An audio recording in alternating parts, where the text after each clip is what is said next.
This is a FarmDoc Daily webinar. I'm University of Illinois Extension's Todd Gleason. Thank you for being with us this morning. Today, we're going to talk about Brazilian agriculture and what expectations there might be for acreage from that nation, how it will change, maybe grow, and what considerations farmers across the planet here in the United States as well might take from the early part of the season. We'll be joined by Joana Colussi and Gary Schnitkey, and we'll take up a series of topics, including ag production and exports, leadership and soybeans, corn, and remember, they have 3 crops per year. Some of the fertilizer dependence they have in Brazil, meat production and exports, which I think you will find of interest, and grain transportation and storage. So we'll get started, and we're going to kick things off with Gary Schnitkey. Thank you, Gary. You're going to talk a little bit about ag production and exports to start out the morning. Thanks for being with us. Thank you, Todd, and thank you all for being here today. As Todd said, I am going to start us off with ag production and exports, and then Joanna will take it away with leadership in soybeans and corn and 3 crops, and I'll come back and talk about fertilizer and meat, and finally we'll end up with grain transportation. So ag production and exports, and now we're just beginning to set the stage here, and now we're looking at the projection for the 22-23 crop season, which is just beginning right now. And it will be the largest projected grain harvest in Brazilian history. And to give you a feel for what we're projecting, and this is grain harvest, so this covers not only soybeans, which we usually focus on, but corn, wheat, and other items as well. We're projecting, or we're not projecting, CONAB from Brazil is projecting that total production will be 312 million tons, and that's up 15% from last year. What is going to cause that increase are 2 factors. First, we're going to see, or we're projected to see, a 2.8% increase in planted area. So Brazil is going to increase plantings, and the projections are for 12% higher yields. And if you're looking at the projections right now, that 12% higher yields would be based on a trend yield.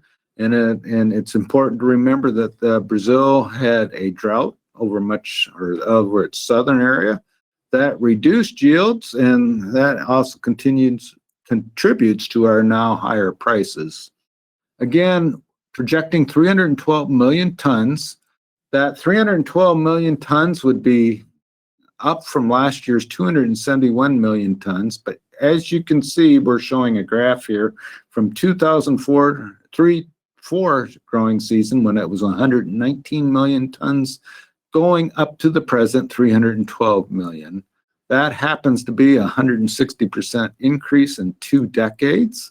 So we've seen Brazil grow in grain production, and there is really no reason not to expect them to continue to grow into the future at roughly the same rates. So just continue that trend in the future, and you will see Brazilian production grow. We are going to focus a little bit on acres in Brazil right now, but to put that in sort of context, corn and soybean acres is 123.5 million acres in the Corn Belt states there that you see listed on the left. And again, this is just to give you a concept of the acreages that are in Brazil. So we have 123.5 million acres in the states from Minnesota and South Dakota over to Indiana. That again has 123.5 million corn and soybean acres, and a total of 176.1 million acres overall. Again, in the United States, you would probably be expecting that total to increase a bit over time, but it's not because total area is coming into production, but more likely because wheat acres are going down as they have in the past, and corn and soybean acres increase. So 176.1 million acres and 123.5 million acres in the U.S. If we go to Brazil, the total land use is 50 million acres, or 124 million acres. So that is roughly the size of corn and soybeans in the Corn Belt. So that is the land area that's being used. However, they plant more acres, 189 million acres, and that additional 26.6 million acres is because of double and triple cropping. So again, one of the things that is growing, is important and is growing in Brazil is double and triple cropping. And we are going to actually be discussing that with corn, which is usually, well, not always, they're double and triple or second and third crop. But Brazil is getting more acres because of, or more production, not only because land area is coming into production, but also because of the double and triple cropping that is going on. If you look at the land area in Brazil, and let's focus on the bottom and move up, 3.5% in cities, 9 and 21.2%. So if you add those up, 9% are acres are in crops, 21.2% is in pasture. Add those up, you get 30%. That number also gives you a feel for the expansion possibilities as well, because if you're looking at grain production, one of the ways that grain production comes in is converted pasture. So 9% is in crops and plant forest, which is forest for food production. They could double and triple that if they would take off all their pastures. So there still is a great deal of expansion possibilities in Brazil. And again, that's why if you're looking at that grain production, you can simply expect it to increase. It's important also to recognize that Brazil has, and this differs from the US and Western Europe, 66% of its land is in native vegetation, and you can see the distribution there, 13% conservation areas, 13% in indigenous land, 13% and 18% in unclaimed land and water, and finally 20% in preserved vegetation and rural properties. There's still only 30% of their land is really, Brazil's land is really used in agriculture. Brazil is an export powerhouse, production and export powerhouse. We often here focus on soybeans, and here this graph, if it's that dark blue color, they're first in production and first in exports, and soybeans make up 51% of the world global trade in soybeans. Brazil is also important in a number of other categories. Orange juice, and orange juice is also growing as our citrus industry in Florida has been in decline because of disease and pest. Sugar, I want to focus here a bit about chicken, or the meats, chicken, beef, and pork, because one of the areas that are likely to grow in the future that has a lot of ramifications for the Midwest are those three areas, and we'll come back to that. Finally, there's corn, 21%. Again, with second and third crops, those areas are expected to grow in the future. If we're looking at those exports, there was $120 billion of trade from Brazil last year. 47.9% of that came from soybeans, and Brazil's soybean exports accounted for 40% of their total exports. Where those exports, and again, 40%, 39.8, we're getting kind of precise here, are from soybeans. Where the other ones are from are meat and wood, sugar, coffee, and corn. And you sort of expect corn and meat to continue to grow over time. Where those go is China, European Union, and the US are the big three. China is 34%, European Union is 15%, US is 8%. China is the growing growing one there, and as China incomes grow, it's not population growth, it's incomes growing there. They import more goods from Brazil and the United States, and the items that they import are soybeans, cotton, sugar, and meats. So again, we see that we see that Brazil is an important producer of not only soybeans but many other things. We have a question: as Brazil production increases and cropland expands, what impact on global price variability and/or seasonality of U.S. prices for corn and beans? What are their impacts? So I'll give you my feel. So if you're looking at yields in Brazil, I would have said up to about 3 years ago that Brazil's yields were much more stable than the U.S.'s, and they've now had some fairly big hits as well. Overall, I wouldn't expect much of the variability to change. The seasonality of U.S. prices is sort of interesting because if you look at soybeans, we're already in a world market where we're competing with on soybean side. It probably is going to have a bigger impact on corn as Brazil becomes more important in corn. We would expect those seasonal patterns to change a bit. And again, we're sort of thinking that corn exports are going to become more important as we move forward.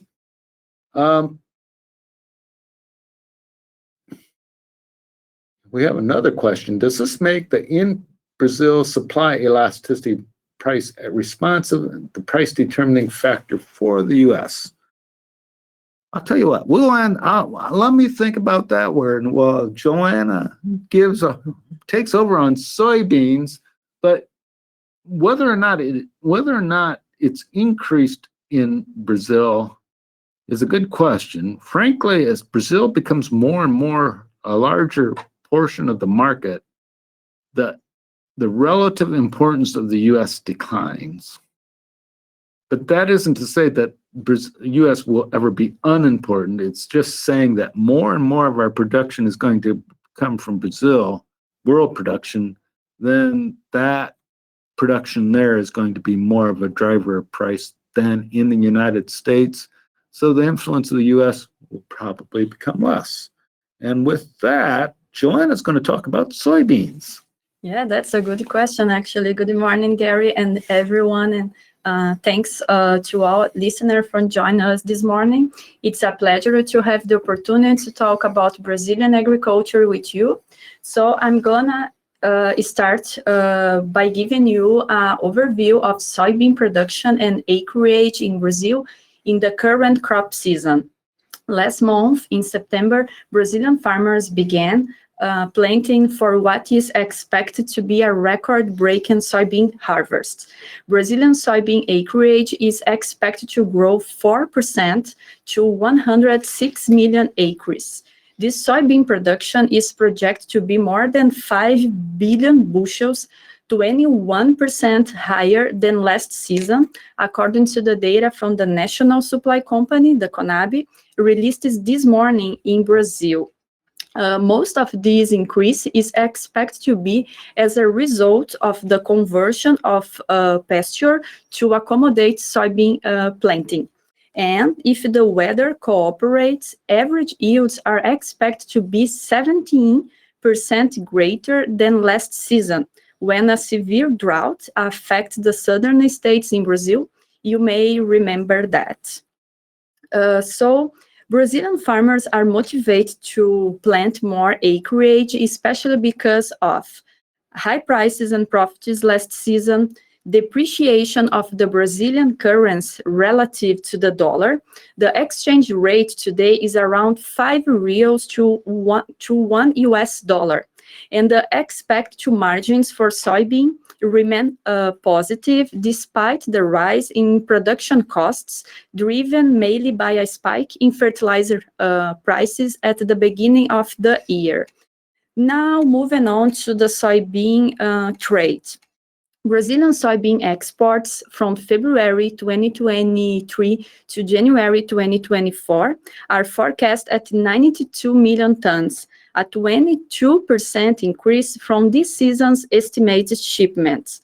Just for comparison, American soybean exports are forecast at 57 million tons, 35 million tons less than Brazilian volume. The Brazilian forecast is based on available supplies, favorable exchange rates, and continued robust global demand. By the way, Brazil's central bank projects that domestic currency to trade at about or above 5 Brazilian reals to $1 into 2024.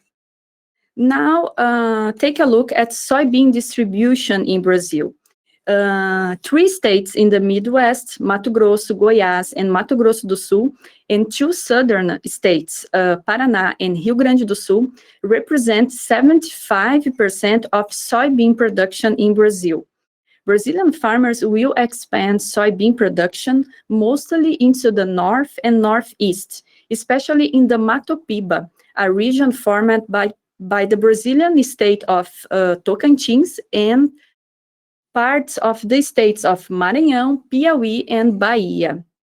Soybean production in this region has reached 12% of the total harvest in the country.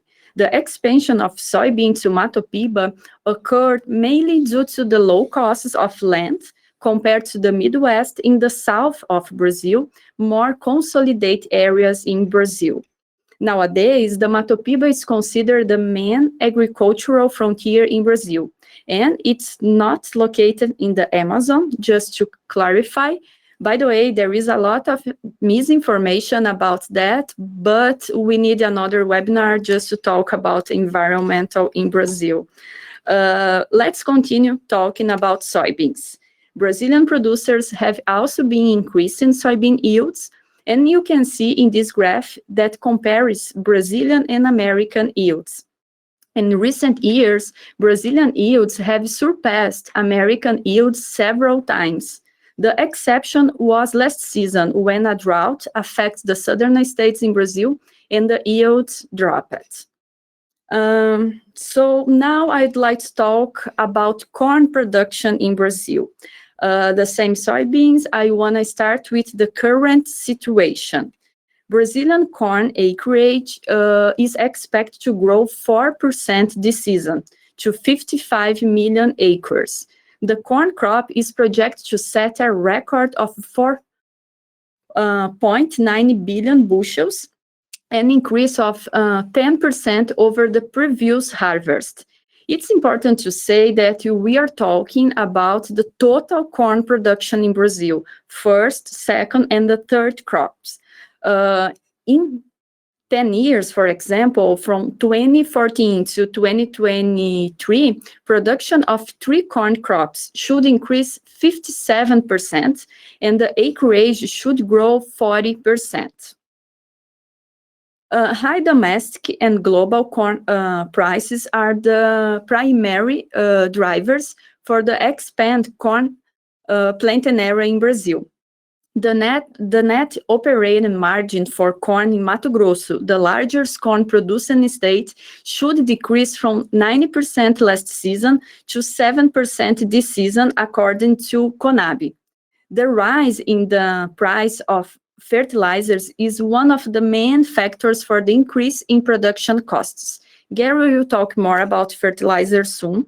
It's important to highlight that Brazil is the 3rd largest corn producer and exporter globally, behind the United States and China. So the growth in the safrinha crop is an opportunity for Brazil to double its corn production in the coming years. More than half of the corn production is in the Midwest as a second crop corn. Let's take a look at the corn distribution in Brazil. You can see that the Midwest is more than 50%, in the south of Brazil is around 20%, and the production is advancing also to the new agriculture frontier, the Mato Piba. In addition, Brazil is expanding its ethanol production. Currently, 17 corn ethanol plants are in operation in the country, 15 of which are in the Midwest. Now let's take a look at the distribution of the three corn crops in Brazil. While countries like the United States have only one crop per year, one corn or soybean crop per year, in Brazil it's possible to harvest 3 crops per year, each one in a different region and season. The first crop, the green portion on the map in the south, is the most traditional. It's planted between September and October, mainly in the south of Brazil, and harvested between February and May. It represents around 25% of total corn production in Brazil. Corn is followed by wheat in the region's crop rotation. The first corn crop is the highest yielding in Brazil, around 100 bushels per acre on average. The second corn crop, called safrinha, is planted mainly in the Midwest after the soybean harvest between January and April, and it's harvested between June and August. It was become Brazil's largest corn crop, representing more than 70% of total corn production in Brazil. However, the yield is around 80 bushels per acre, 20% less than the first crop. And since 2018, the Brazilian government has officially recognized the third corn crop in the north and northeast. It's planted according to the American schedule, from April to September, and harvested between October and December. Although still very small, it continues to increase in size. It's important to highlight that when we talk about 3 corn crops per year, they are not on the same land. Rotation is normally between grains, such as soybeans, corn, beans, and pasture crops. Now, moving on to corn trade. Brazilian corn exports for next year are forecast at 46 million tons, a 24% increase from this season's estimated shipments. Just for comparison, American corn exports are forecast at 59 million tons, 13 million tons more than Brazilian volume. There is an expectation that exports may grow even more due to the agreement signed by China and Brazil last May. The two countries have agreed on an updated protocol for increasing the export of Brazilian corn to China.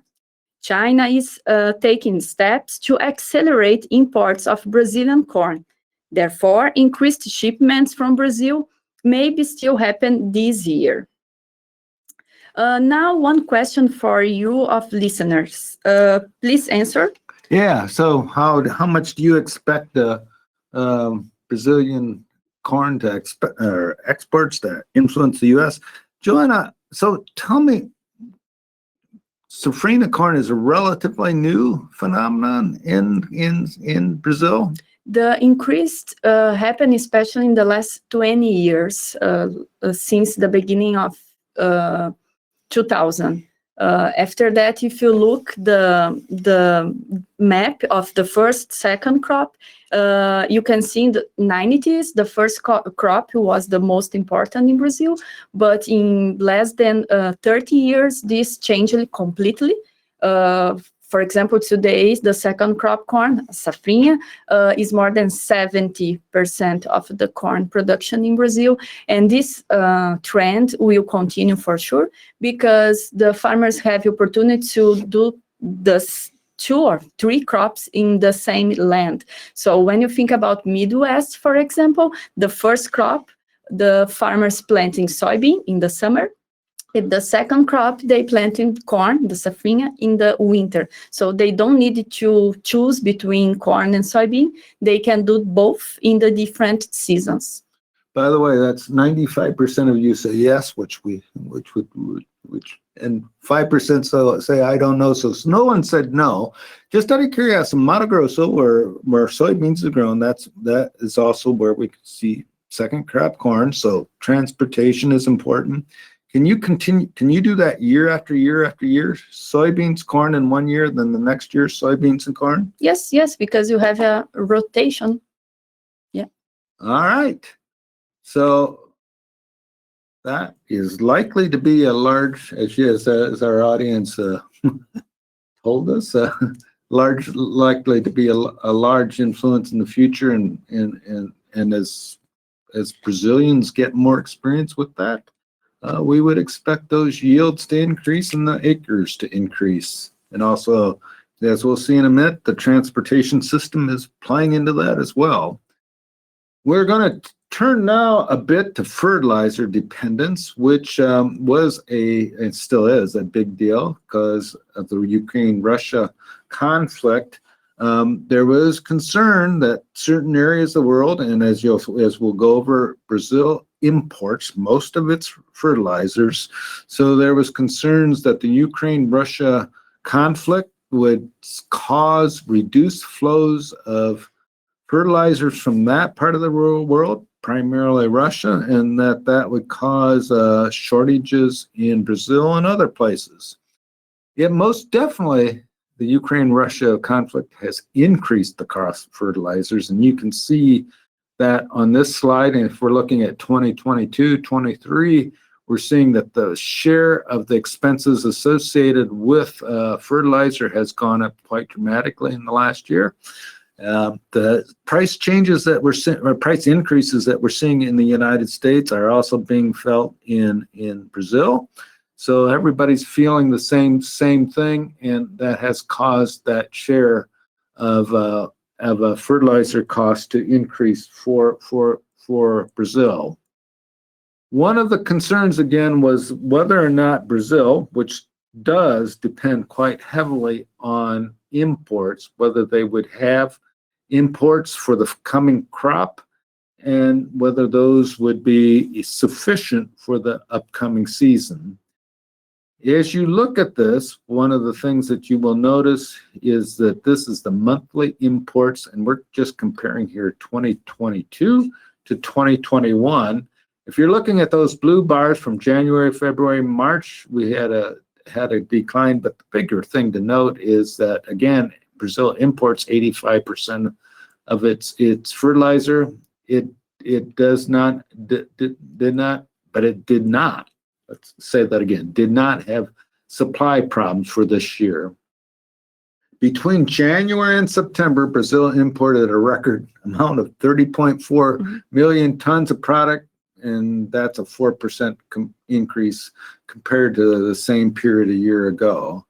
So the major impact of the Russian-Ukraine conflict was not necessarily on supply. There might have been a bit more supply, particularly given that we're seeing acreage increases, but the more pronounced impact is on price. And again, that would be the same here in the U.S. In both cases, we're seeing probably not at this point concerns about supply at all. We're not concerned about supply at all, but the prices will be much higher. Again, Brazil depends much more heavily on imported fertilizers as compared to the U.S. It imports 95% of its nitrogen, with 21% of that coming from Russia.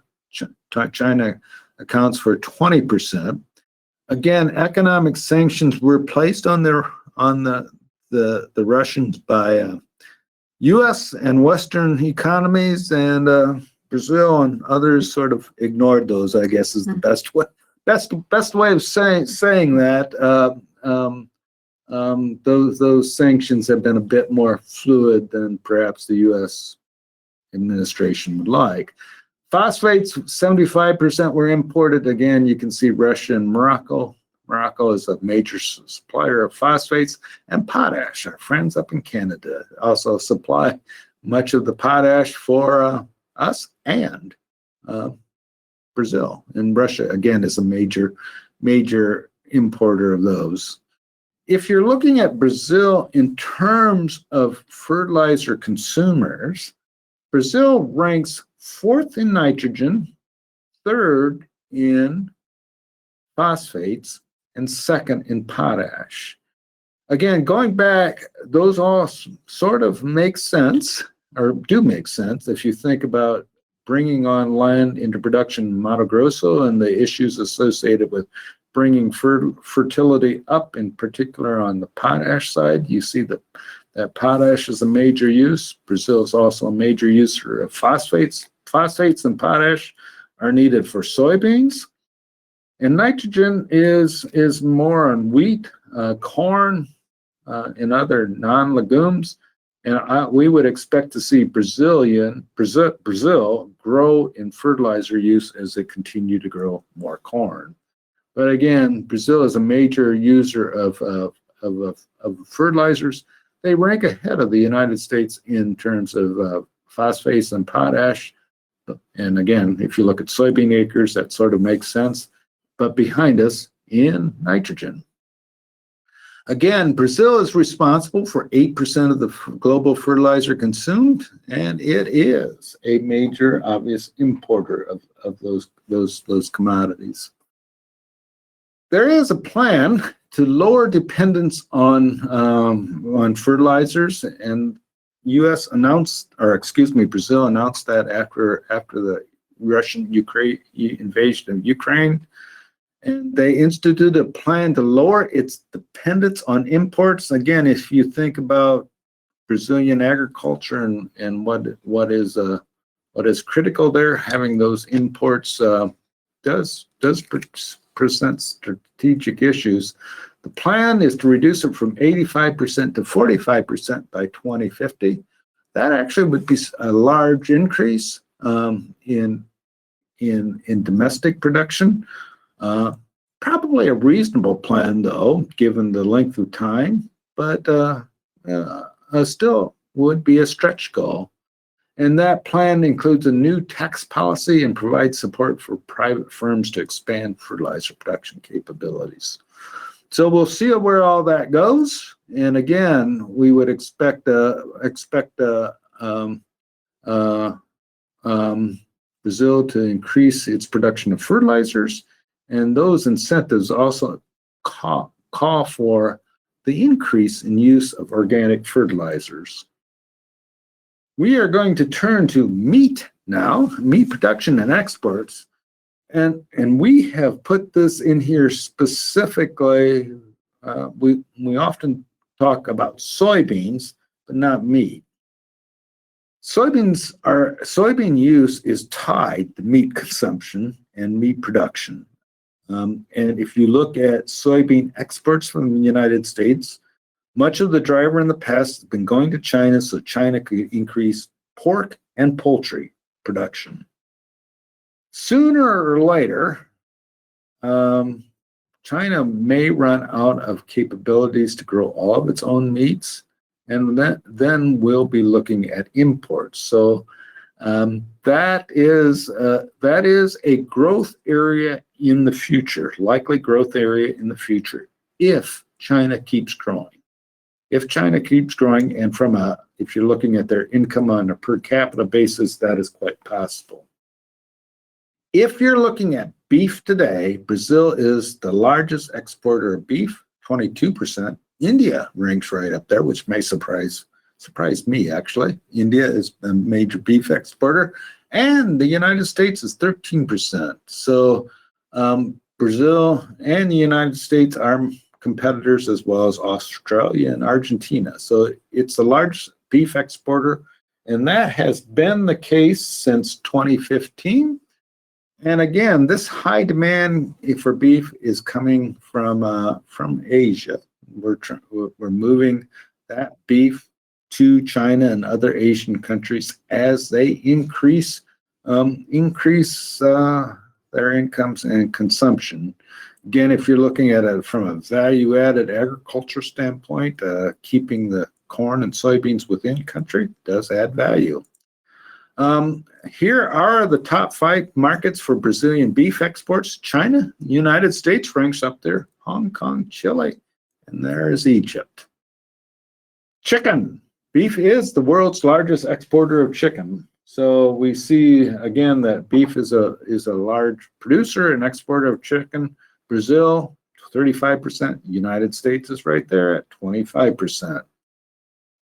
Brazil was not impacted in African swine fever, obviously impacted hogs as well, by as many diseases as many other people. And this did increase the demand and opportunities for shipping poultry also out of the country.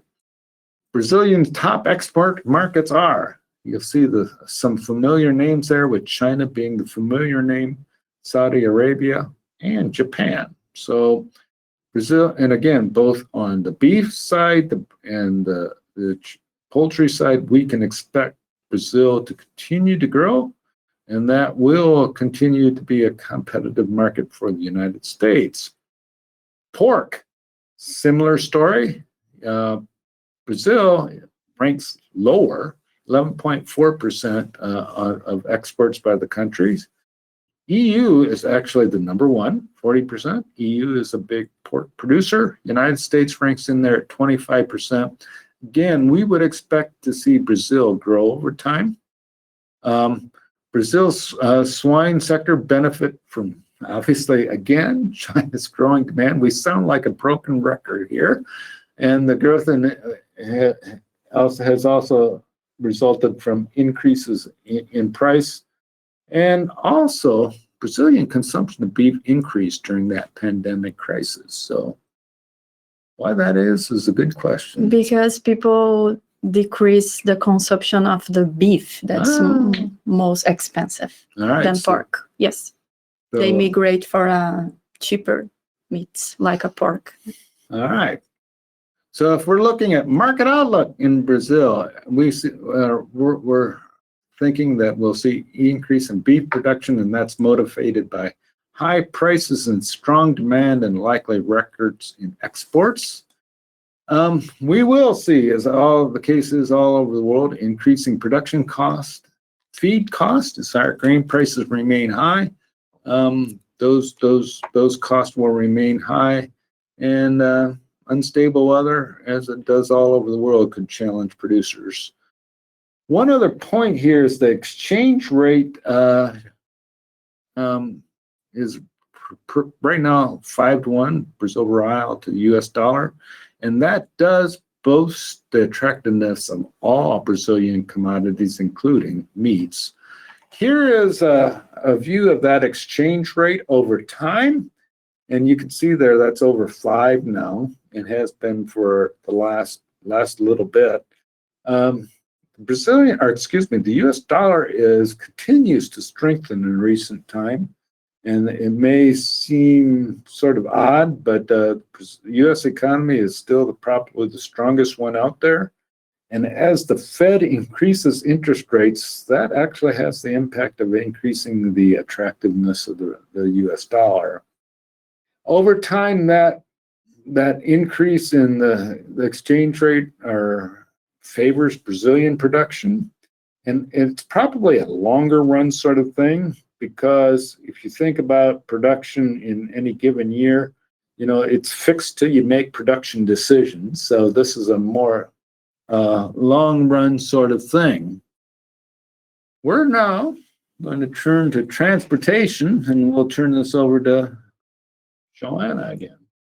Yes, I'm going to talk about our last topic of the day, transportation and storage. Let's start with the transportation. Traditionally, grain transportation costs in Brazil have been much higher than in the United States, giving a competitive advantage to American production. Much of the reasons for this advantage is the lacking infrastructure in Brazil. However, Brazil has been making improvements, so transportation costs are narrowing. In recent years, factors leading to improve Brazilian infrastructure are expansion of agricultural frontiers, need for new export corridors in the north and northeast, investments in waterways, and new railroads for transporting grains. Brazil has always been very dependent of long-distance trucks for cargo hauling. In this graph, you can see the share of the mode of transportation of soybeans for export in Brazil and the United States. Look at the difference in bars, for example, the yellow portion. However, recent investments have led the Brazilian government to project that barges and rail will play a more significant role in the future. Since 2008, the federal government has invested around $56 billion in roads and maritime gateways. From 2019 to 25, for example, the share of highways for general cargo in Brazil is expected to decrease from 60% to 30%. The role of railways is moving grain to ports should grow from 21% to 35%. And the role of the barges will more than double from 14% to 29%. So for many years prior to 2021, it was about twice as expensive for China to ship Brazilian rather than American soybeans. But logistic issues in the United States recently, upgrades to Brazil's ports and supply infrastructure, and a strong dollar have almost eliminated the gap. It now costs roughly the same for a Chinese buyer to transport a ton of soybeans from Mato Grosso in Brazil as it does from Iowa in the United States.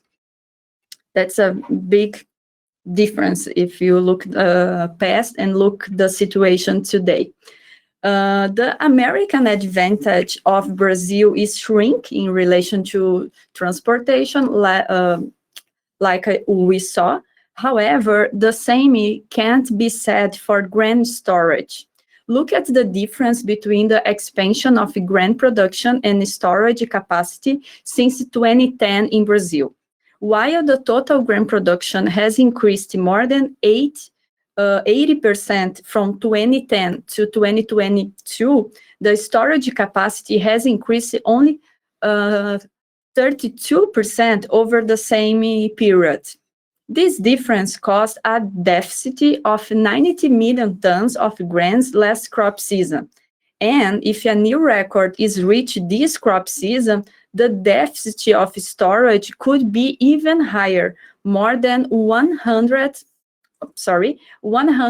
million tons, which could be an even greater challenge for Brazilian agriculture in this season that just started.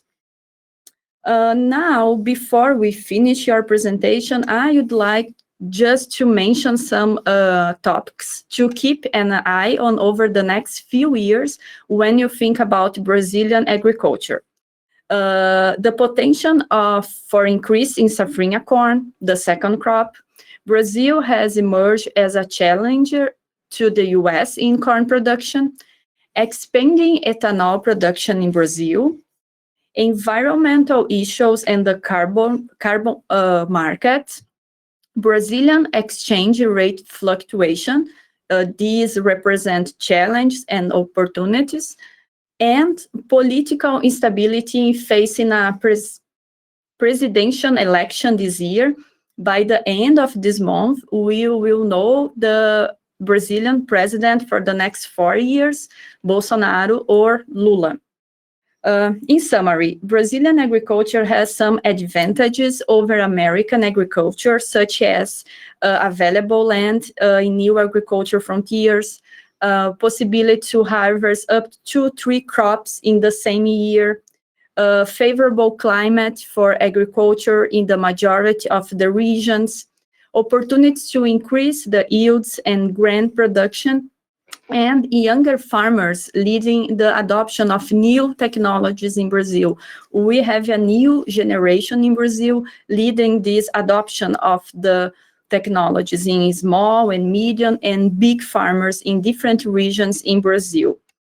On the other hand, the United States has other advantages over Brazilian agriculture, such as availability of risk management tools, like crop insurance. Transportation and storage on farms are more consolidated in Brazil than in Brazil. Sorry, here is more consolidated. Another topic we can mention is connection, internet. Here in the US is more consolidated than in Brazil. We have many regions in Brazil, especially in the north and northeast and the Midwest. That's a big challenge. Another factor, low interest rates in the financial system. Americans has more specialized workforce. And finally, no direct currency risk with dollar fluctuation like we have in Brazil. So thank you very much for listening to us this morning. Gary and I are here now to answer your questions and comments. Thank you. If you put those questions into the box, Gary and Joanna will take care of them and get them answered in a moment.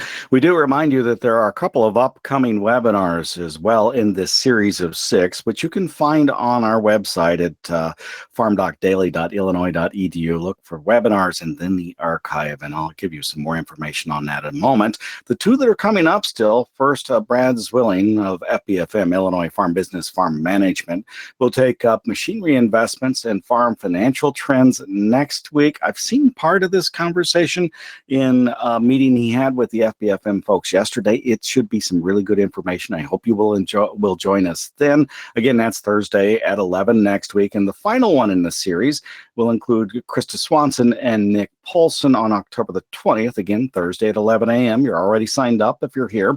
And that'll be all about the Young Farmers Program. A quick reminder that this series is put on with the help of the Department of Agricultural and Consumer Economics and the College of ACES, Illinois FBFM, and University of Illinois Extension, along with our sponsors, including the TIAA Center for Farmland Research, Compeer Financial, Corteva AgriSciences, Farm Credit Illinois, the Illinois Soybean Association, the Gardner Agricultural Policy Program, FS Growmark, the College of ACES, as well as the Illinois Corn Growers Association. I believe we have a series of questions that are for both you and Joanna. Gary, would you like to start through those for me, please? Sure. And just so our first is about the weather for 2022, 2023.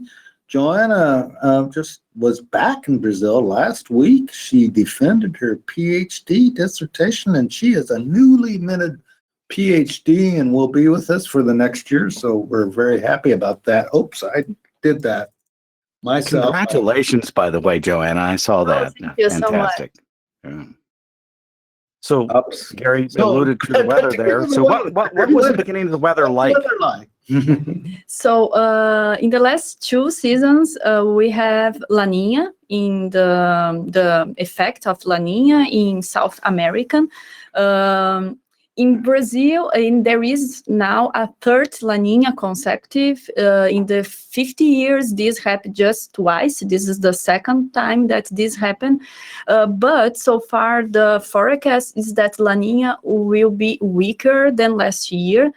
You remember last year we had a problem, especially in the south of Brazil, because when you think about La Nina affects Brazil in the different ways, because Brazil is very big, it's like a continent. So if you look the north and the Midwest, normally La Nina is good for the production there because they have rainfalls. When you look the south of Brazil, near Argentina and Uruguay, normally in La Nina years, we have drought. That's happening in the last season. So far, the weather is good in Brazil, but like we said, the crop is just starting. Farmers start the planting last month, but so far the prediction is the effect of La Nina should be weaker than last season. And again, you are talking about corn and soybean. The safrinha is in the winter and the soybean is in the summer. So La Nina could affect in different ways. Last year, for example, in the Midwest, we had a record of the soybean harvest, and you have a decrease very high in the south of Brazil. But the yields, the good yields that we had in the Midwest compensate the loss in the south of Brazil. But yes, climate, it's a good challenge. We never know what's going on. And just La Nina is a big deal, and more so in South America and Argentina than it is here in the U.S. Yeah, especially La Nina, because you have El Nino, we have La Nina and neutral years. Normally La Nina that caused a drought in the south of South America, Argentina, and in south of Brazil. That's right. So is the storage capacity in Brazil all on-farm storage or off-farm, or how's the storage work in Brazil? Yeah, the numbers that we present here is relate all total storage. That includes on-farm, includes cooperative, includes traders like Abung, Cargill. So includes the total capacity of the storage in Brazil. I don't remember exactly now the percentage of that the storage is in on-farm and in cooperatives and private sector, but we can double check that later and answer this answer. But for sure, these numbers that we present is relative to all the total capacity. So is grain sorghum a big deal in Brazil? Yeah, the problem of the sorghum is the market. When you talk about corn, it's a market consolidate. Sorghum sometimes is more difficult regarding market price. I mean, corn and soybean is very easy to sell. It's not the same for sorghum. I would say it's depend the region, but not significant for sure.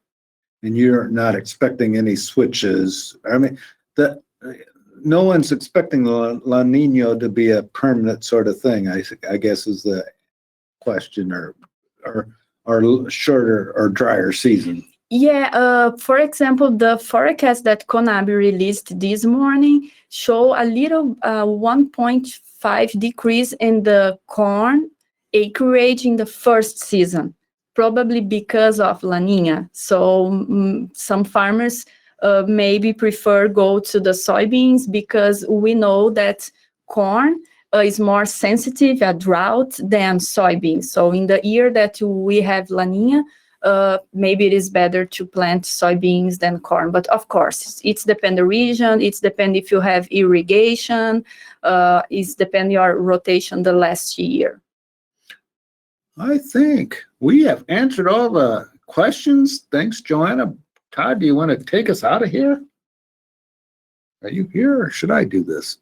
I will indeed. On that note, I'll remind folks that if they want to stay up to date on the weather in South America, that during the closing market report each and every business day of the year at willag.org, willag.org, you can hear 5 of the best agricultural meteorologists, in my opinion, on the planet talk about the South American weather forecast and what conditions are like on the ground today. We started doing that about 3 weeks ago, and we will continue right through the harvest, which will not end until July of next year or sometime thereabouts. And there's a third crop in there that doesn't end until August for corn. So we talk about that weather forecast a lot again on the closing market report at willag.org. And you can always find Joanna's articles. I know there'll be a lot more on our website at farmdocdaily.illinois.edu. That's on the screen right there in front of you.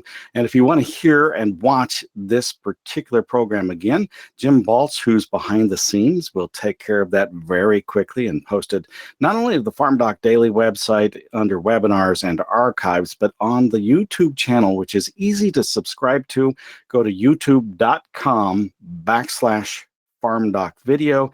Not only the webinars, but the 5-minute farm docs and a few other experimental things show up there as well. So you might want to do that. Our thanks again to Jim Baltz behind the scenes, along with Joana Colussi and Gary Schnitkey from the College of ACES here on campus for this Farm Doc webinar series. We hope to see you back here again next week.